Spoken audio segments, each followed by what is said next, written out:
인기 있는 드라마들을 보면 대부분 다 통쾌함이 있습니다. 맨 처음에는 이제 주인공들이 한참 이제 막 그 성장하는 그 과정 속에서 이래저래 사람들한테 소위 말해서 고난을 당하죠. 그래서 뭐 따돌림도 당하고 뭐 심지어는 그 따돌리는 사람들 중에는 아주 대놓고 이 주인공을 괴롭히는 라이벌들이 있습니다. 그런데 거의 그러한 괴롭힘을 당하다가 완전히 좌절할 때쯤 이를 때 이제 주인공이 다시 뭔가를 이제 이겨내는 방법을 찾아내죠. 그래서 이제 강력해진 주인공이 나중에 이제 끝마무리에 가서는 자기를 괴롭히고 힘들게 했던 뭐 그 스토리상으로는 악인에게 복수를 합니다. 이제 그때 이제 시청자들은 이제 굉장히 통쾌함을 느끼면서 카타르시스를 느끼죠. 아, 내 대신 저렇게 복수를 해주고 그리고 악이 선 앞에 무릎 꿇는 모습을 보면서 같이 박수를 쳐주는 뭐 그것이 잘 생각해 보면은 누구를 위한 선이고 누구를 위한 악인지 선과 악의 기준이 참 매우 주관적이긴 하지만 많은 시청자들이 그것을 보면서 이 주인공과 나를 이제 서로 이제 같은 사람처럼 이제 감정을 이입을 해갖고 그래서 그 드라마를 이제 지켜보고 그게 또 인기를 얻게 되고요. 그런 의미에서 이제 살펴보면 오늘 이 요셉의 이야기는 이 드라마로 따지면 가장 이 최고조에 이르러서 사람들이 막 박수치고 즐거워할 때입니다. 왜냐하면 드디어 요셉이 고생만 하다가 힘이 생겼고 그리고 요셉을 이 지경까지 떨어뜨리게 한 소위 말해서 그 나쁜 형님들이 자기 앞에 와갖고 무릎을 꿇는 이 상황이 됐기 때문에 소위 말해서 이제 마음껏 복수할 수 있는 그래서 복수혈전이죠. 복수할 수 있는 이 시간이 이렇게 다가오게 됩니다. 그래서 만일에 뭐 이 시간의 이야기가 그냥 사람들 일반 사람들에게 있어서 쓰여지거나 또한 읽혀졌다면 그냥 뭐 계속해서 통쾌하게 이 주인공이 그 적들을 물리치는 뭐 과정으로 아마 끝맺었을 것 같아요. 하지만 여러분 아시겠지만 본문의 이야기가 그렇게 끝나진 않습니다. 그렇죠? 본문은 지금 겉으로 보이기에는 굉장히 요셉이 자기 형님들에게 복수를 하는 듯이 보여요. 그죠? 그리고 그 복수가 굉장히 통쾌한 것처럼 느껴집니다.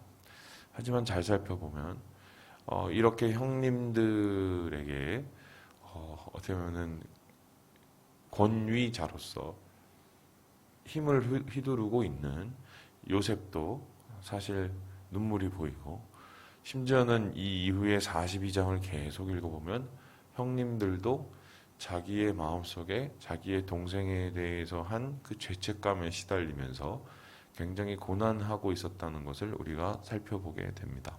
그렇다면은 오늘 이 이야기에서 우리는 승자가 보이지 않습니다. 모두가 상처 입은 영혼만 보이죠. 참 신기한 게 가해를 한 사람도 상처를 입고 피해를 받은 사람은 말도 할 것 없이 상처를 입습니다.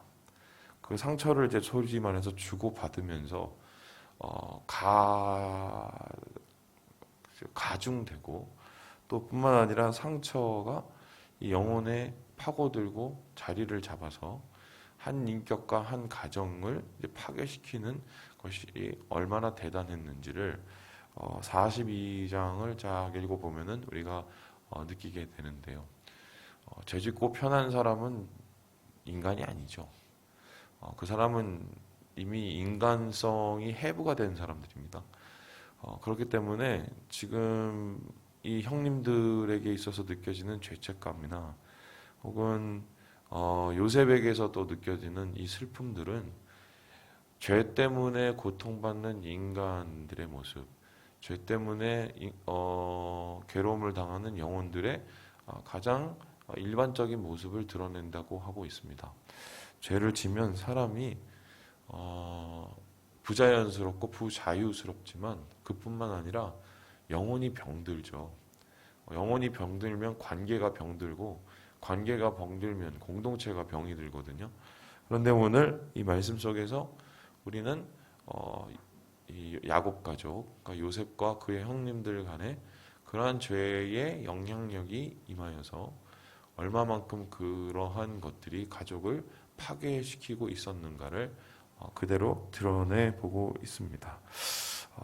그런데 놀라운 거는 오늘 이 말씀 속에서 우리는 가능성을 보게 된다는 거예요. 아마 여기서 복수를 하고 끝내고 요셉이 형님들한테서 내가 요셉이라고 얘기를 하면서 나 그때 왜 그랬냐고, 누가 주동을 했냐고 발본색원해서 한 사람 한 사람 잡아내서 그래서 아마 끝내버렸었다면 창세기에 절대로 요셉의 이야기가 나타나질 않았을 것입니다. 그런데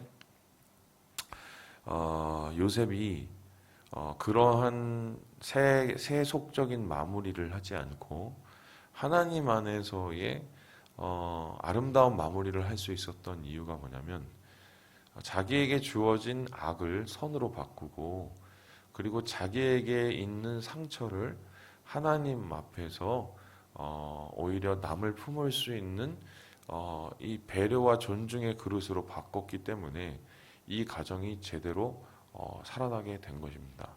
그러니까 다시 말해서 그냥 자기 좋다고 자기 감정에 충실하다고 한마디로 소리 지르고 화내고 짜증내고 또 거기에서 또 통쾌하게 복수하고 이랬다면 이 가정 속에서는 아무 일도 일어나지 않았을 거예요. 하지만 한 번 더 생각을 한 거죠. 왜 우리 가족이 이렇게 되었을까? 우리 형님들은 왜 나한테 그랬을까? 나는 왜 그때 그렇게 말을 했을까? 한 번 더 생각을 합니다. 한 번 더 생각을 하고 그 한 번 더 생각한 것이 좀 더 심사숙고한 행동을 낳게 되고 그러한 행동들이 모였을 때 어떻게 보면은 가정을 변화시킬 수 있는 화해의 문을 열게 되는 거죠. 그래서 그게 바로 요셉의 위대함 같아요. 예. 우리가 너무 감정대로 살거든요. 우리가 사실은. 저도 그런 것 같아요. 왜냐면 아닌 것 같지만 그리고 막 태어난 척 하려고 되게 노력을 하지만 받았던 상처가 쉽게 지워지지 않기 때문에요. 상처를 한번 받고 나면 그거를 어떻게든 보상을 받기 원하는 마음들이 마음에서 꿈틀꿈틀하거든요. 그러한 마음을 우리의 중심 속에서 잘 해결해내지 않으면 그게 다시 또 불씨가 돼갖고 또 다른 불화를 일으키지 않습니까? 그런데 그거는 절대로 남이 해결해 줄 수 있는 게 아니거든요. 내가 그 불씨를 어떻게 다루느냐, 그리고 그 불씨가 남을 해치는, 관계를 해치는 불씨로 남게 하는 것이 아니라 누군가의 냉랭한 마음을 데펴주는 그러한 불씨로 변화시키는 그 과정이 그게 신앙이거든요. 그런데 오늘 요셉은 자기 인생 속에서 어떻게 보면은 주어지는 복수의 기회를 화해의 기회로 만들고 그리고 악을 악으로 대할 수 있는 기회를 선의 모습으로 선대하는 모습 그것을 이 말씀 속에서 찾게 되는데요. 그런 눈으로 이제 살펴보면 요셉이 형님들을 대했던 모습이 단순히 내가 그때 어떤 상황이었는지 니네 한번 경험해봐라. 내가 똑같이 갚아주겠다. 이런 개념이 아니라 형님들의 그 모습을 테스트하고 그들의 마음속에서 뭔가 다시 회복할 만한 동기를 마련해주고 그리고 자기를 돌아봄으로 이 가족이 다시 하나 될 수 있는 계기를 만드는 일종의 준비된 이 화해의 과정이었다는 것을 이 말씀 속에서 보게 되는 것입니다.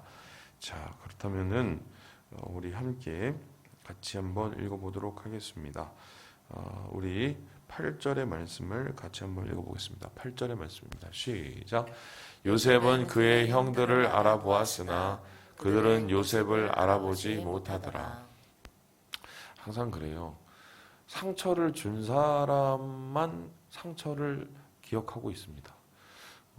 저도 저희 큰형님한테 정말 많이 맞았거든요. 자다가 맞은 적도 있고, 예, 많이 맞았어요. 근데 저희 형님한테 내가 물어보면 형님은 딱 2번 때렸다고 그러는데, 예, 원래 피해를 준 사람은 좀 이렇게 잘 몰라요. 왜 공감 능력이 떨어지거든요. 그리고 상처를 받은 사람이 상처에 민감해요, 사실은. 근데 지금 형들도 너무 달라진 이 요셉이었기 때문에 못 알아보기도 했지만 반면에 그 걔가 걔인지 절대로 알아볼 수 없는, 그죠? 이것은 또 다른 식으로 표현하면은 좀 요셉의 심리 상태를 읽을 수가 있는데 요셉이 마음속에 지고 있었던 그 짐과 아픔이 얼마나 대단했는지 형님들을 한눈에 알아볼 수 있을 만큼의 그 마음 상태였음을 여기 짐작해 볼 수 있는 이야기입니다. 그래서 어떻게 보면 여기까지는 똑같아요. 니네들이 드디어 왔구나. 니네들이 드디어 왔구나. 이렇게 얘기를 하는데 이 끝이 여기서 끝나지 않지요. 이렇게 얘기를 하는데요. 우리 함께 9절을 읽고 읽어보겠습니다. 9절입니다. 시작. 요셉이 그들에게 대하여 꾼 꿈을 생각하고 그들에게 이르되 너희는 정탐 꿈들이라 이 나라의 틈을 엿보려고 왔느니라. 이 정탐꾼으로 몰아서 시험을 하죠. 그 시험의 과정은 뭡니까? 형님들이 아직도 여전히 요셉에 대한 적개심을 나에 대한 적개심을 가지고 있습니까를 물어보고 싶었고요. 두 번째는 뭐냐면 여전히 편애라는 그 상처죠. 상처에 쌓여서 나와 비슷한 베냐민을 괴롭히고 있습니까를 알아보고 싶었던 거예요. 그렇기 때문에 자기의 동생 라헬의 자식인 베냐민을 자꾸 데려오라고 시켰던 이유 중에 하나가 형님들을 첫째로 못 믿어 그 상태를 잘 몰랐기 때문이고요. 두 번째는 어쨌든 그렇다면 다시 또 다른 제2의 요셉 피해자를 막기 위해서 요셉이 그것을 알아보려고 했던 것입니다. 두 번째로 이러한 이후의 이 요셉의 시험은 형님들이 자기가 한 행동에 대해서 돌아보게 함을 통해서 어떻게 해요? 부끄럽게 만드는 거죠. 부끄럽게 만들어서 그들을 다시 화해의 자리로 서게 하고 또한 가족이 다시 함께 은혜 앞에 설 수 있도록 인도하게 되는 건데요. 용서란 건 사실 그렇습니다. 그러니까 우리의 생각엔 뭐 지난 일은 다 덮고 새롭게 시작하자. 그래, 뭐 너도 잘못했고 나도 잘못했고 없던 거로 해. 이게 용서가 아니에요. 뭐 사랑은 허물을 덮느니라 뭐 이렇게 얘기했잖아요. 그러면 너 그때 막 아이고 뭐 이것저것 나한테 죄 짓고 다 덮어. 그냥 다 덮자. 없던 일로 이게 아니에요. 이게 왜 아니냐면 만일에 그렇게 되면 뭐가 문제가 생기냐? 재발하죠. 그러니까 그 하나님도 우리의 죄를 다 용서해 주셨습니다. 그죠? 또 우리의 모든 허물을 하나님이 덮어주신 건 사실이에요. 하지만 그게 끝이 아니죠. 어떻게 합니까? 회개의 과정을 통해서 우리의 죄를 깨닫게 하시고요. 그리고 보응을 통해서 어떻게 해요? 우리의 죄의 열매들을 보게 하세요. 그 이유가 뭡니까? 다시 그러지 않기 위해서. 그러니까 오늘 물론 이미 요셉은 마음으로 형님들을 용서를 했고 마음으로 형님들을 품으려고 다 마음을 먹었지만 그래도 중요한 건 가족이 하나가 되기 위해서는 서로의 부족함을 깨닫고 인정하는 과정이 필요해요. 요셉도 자기의 잘못을 깨달았을 것이고요. 자만을. 그리고 반면에 어쨌든 실제적으로 요셉에게 위해를 가한 그 형님들이 자기의 잘못을 뉘우칠 수 있도록 어떻게 해요? 인도해 주는 거죠. 그 과정으로. 그게 이제 42장, 43장에 나오게 되는데요. 그러한 이 일련의 과정을 통해서 죄의 굴레로부터 고통당하는 이들을 돌이킴을 통해 빛의 자리로 다시 자유의 자리로 옮기기 원하는 진짜 사랑의 모습이 오늘 요셉을 통해서 나타나게 된다는 것입니다. 그런데 이렇게 요셉이 형제들을 회복시키고 가족들을 진짜 사랑의 자리로 인도할 수 있었던 그런 계기와 힘이 어디서 나왔느냐? 창세기 42장 9절에는 분명히 그 이유를 밝히고 있는데 꾼 꿈이에요. 요셉이 꾼 꿈. 그러니까 요셉이 꾼 꿈을 다 기억하시죠? 막 뭐 별이 와서 막 절을 하고 막 볕단이 와서 막 절을 하고 그 소리가 그때는 요셉이가 내가 최고가 될 거야라는 생각의 꿈으로 그걸 받아들였지만 지나온 삶 속에서의 수많은 경험을 통해서 요셉이 느껴진 것은 무엇입니까? 그것은 내가 우리 가족을 하나 되게 하고 화해하게 만들라는 하나님의 뜻이구나. 내가 가족을 품고 용서함을 통해서 나로부터 생명이 흘러가 우리 대대로 내려오는 이 갈등과 이 불안의 이 씨앗을 불씨를 내가 끊어버리라는 하나님의 뜻이구나. 그러니까 나만을 위한 꿈이 아니라 우리를 위한 꿈. 나도 살고 너도 같이 사는 꿈. 그죠? 공동체가 다시 하나님 안에서 회복되는 그 꿈을 하나님이 주신 것이구나. 비로소 몇십 년이 지난 후에야 요셉이 그걸 깨달은 거예요. 그래서 이러한 하나님의 뜻을 깨닫기 때문에 형제들을 죄의 굴레로부터 벗어나게 하고 그리고 그들에게 진정한 자유와 화해의 길을 열어서 가족을 회복하는 그 이야기가 요셉의 후반전 스토리고 그 후반전 스토리는 세상의 어떤 복수 이야기보다 가슴 아프지만 사실 가슴 아픈 만큼 가장 따뜻한 이야기라고 할 수 있겠습니다.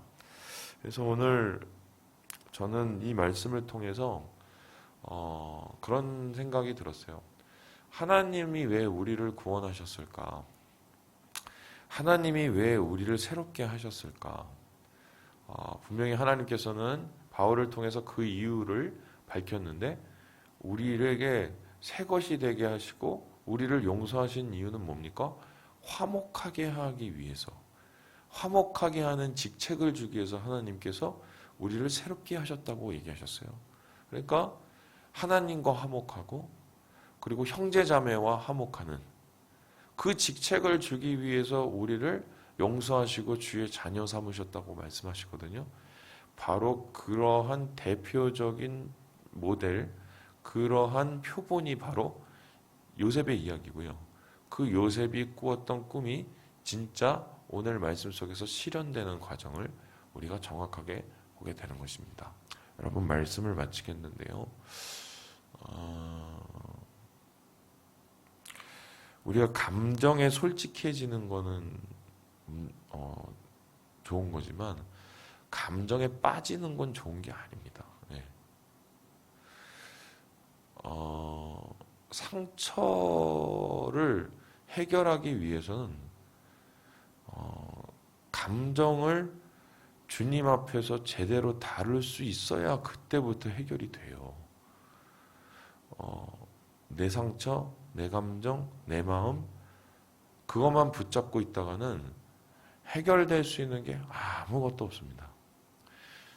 저는 올해 연초에 말씀 카드 뽑고 거기에 세 가지 기도 제목을 적을 때 제일 처음에 하나님 앞에 기도 제목을 넣었던 게 뭐냐면 하나님 다 용서하고 다 품을 수 있도록 진짜 이제 진심으로 하나님 앞에 그렇게 썼어요. 예.